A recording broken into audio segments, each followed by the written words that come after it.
Who were those strange, gentle monsters who towered above me? I could only guess they were the lost tribe of the Menkf, an earlier race of people. But why were they so fearful of those ancient gates that lay just beyond their village? And why did they seem to recognize me? Why?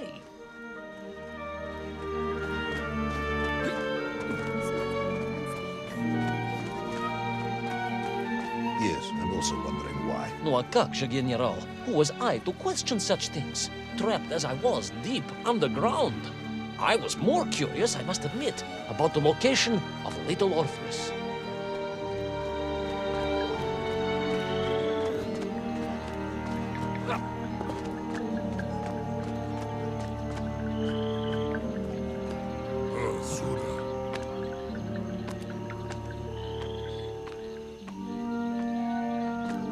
You talk of a great city, a mighty power.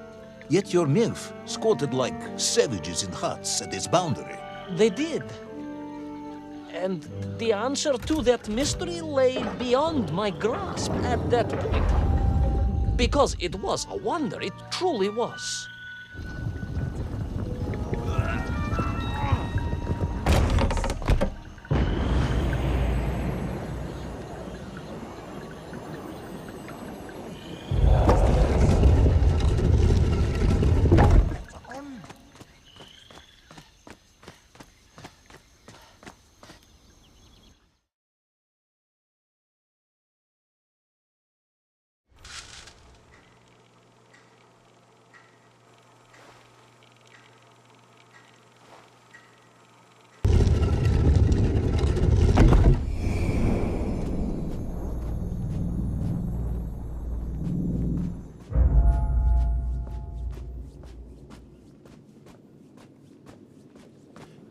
Utterly destroyed? Utterly, General, a tragic loss. A convenient loss.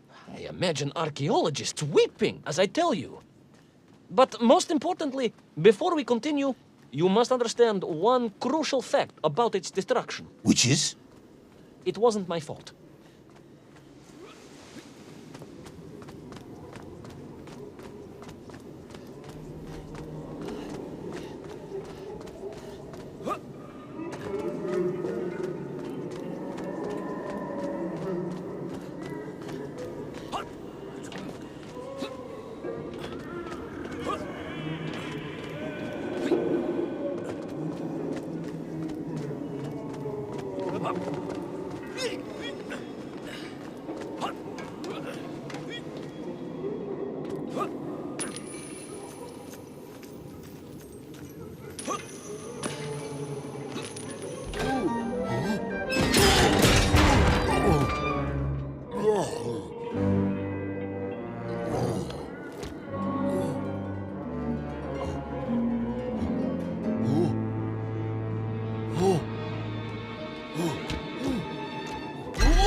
Those poor, unfortunate Menkf, trapped and kidnapped and dragged away, only to return as vicious foot soldiers to some unknown tyrant.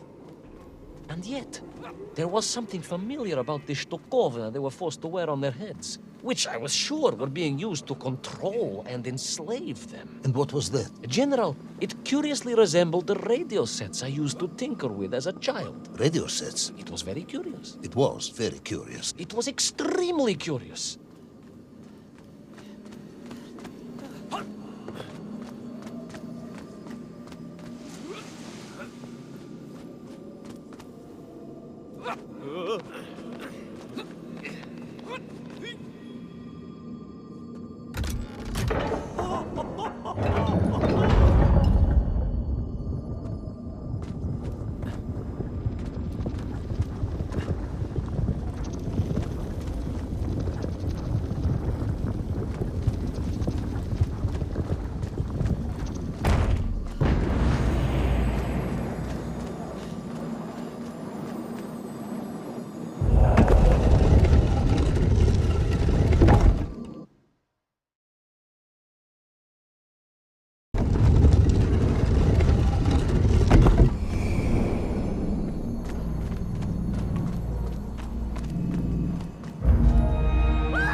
An ancient technological metropolis, powered by a glowing resin, carved from the very earth? A glowing resin carved from the very earth. Do you see, General? I fear you are about to enlighten me.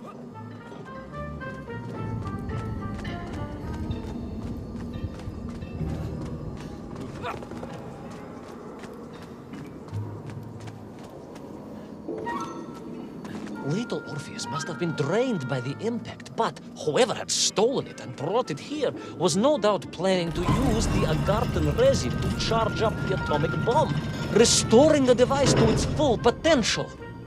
What sort of man would come up with such a monstrously reckless scheme? Perhaps the type of man who has such limited understanding of atomic energy that he thinks an ancient metropolis can be powered by shiny marbles.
I am curious, Ivan Ivanovich.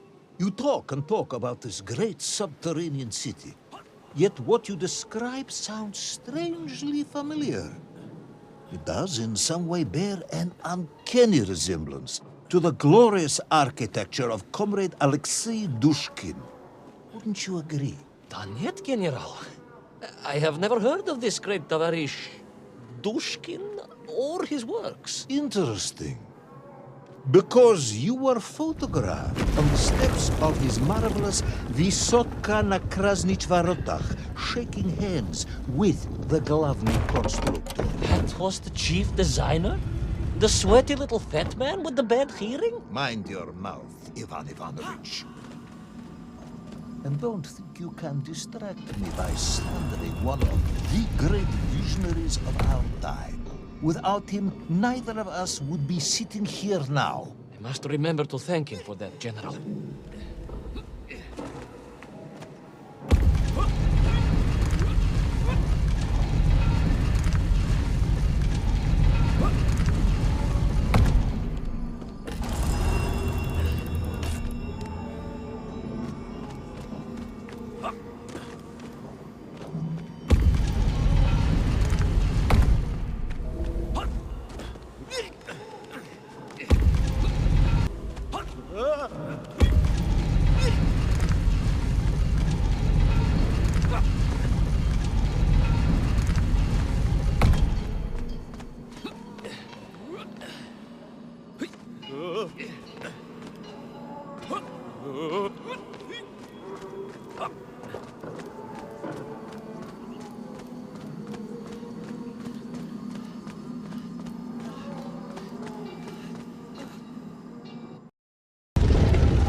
Those enslaved mink were trying to stop me.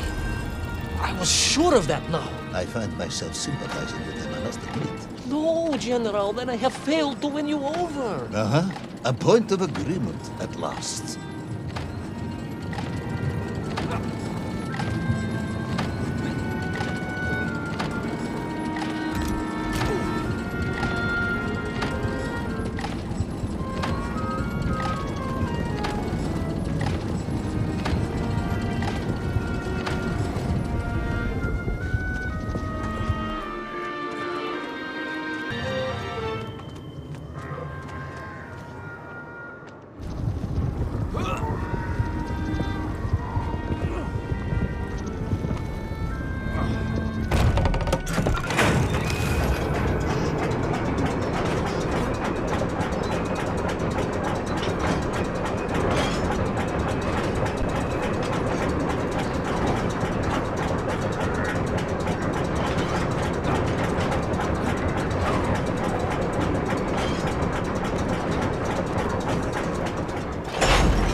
Ask again, General. Are you mocking me? That would be unprofessional, comrade. I will try harder to convince you then. It is, after all, a cautionary tale of unleashed tyranny. It is a cautionary tale of unleashed idiocy. But please, do continue.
Center of the city, where a palace, a vast acropolis, stood.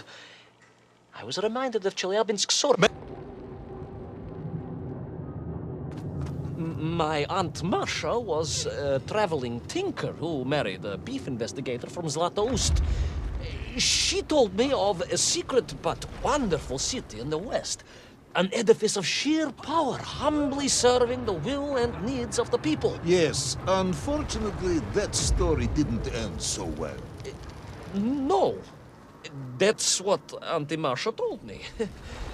And perhaps that is why I was also reminded of it. Because the moment I touched the floor in that place, I could tell something was very, very wrong.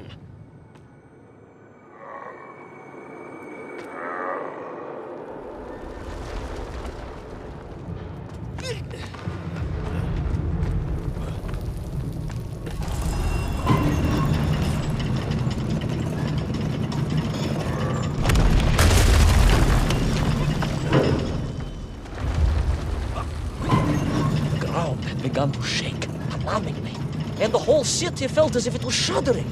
I could only imagine what I would find in the heart of the vast temple. If it isn't a giant glowing marble, I'm going to be very disappointed.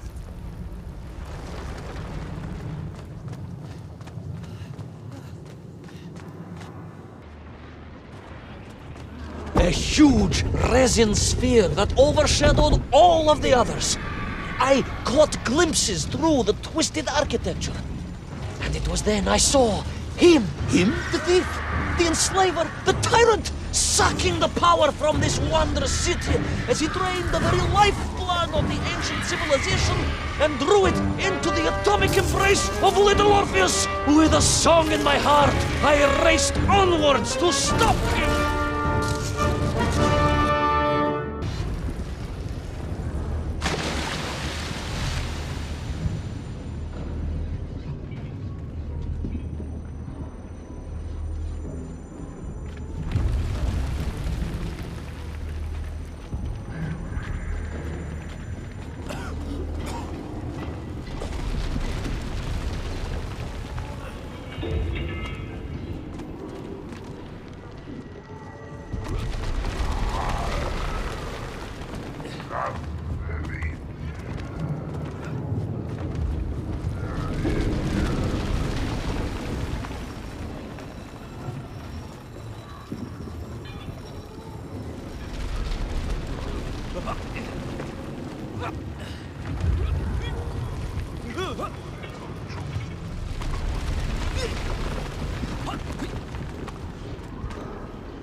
magical heart of the city cracked, and it sent shockwaves through the world around me. A true monster general, willing to bring down the mountain itself upon Agatha and bury it forever in his ruthless scheme.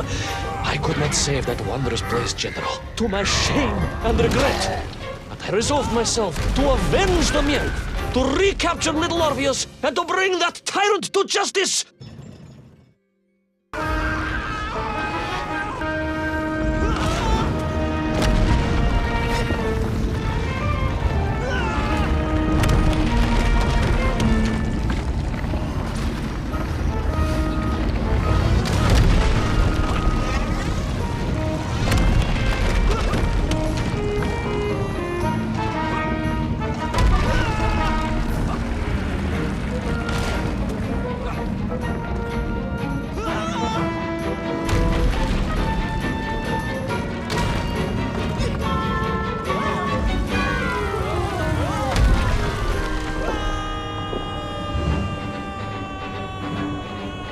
Will our plucky yet careless hero fall forever through those unknown skies? Will he discover the identity of the brutal thief commanding the army of the Nymph? What chance does he have of ever returning to his beloved homeland? How long can the general's patience last? All of these questions and more will definitely be answered in the next exciting episode of Little Orpheus!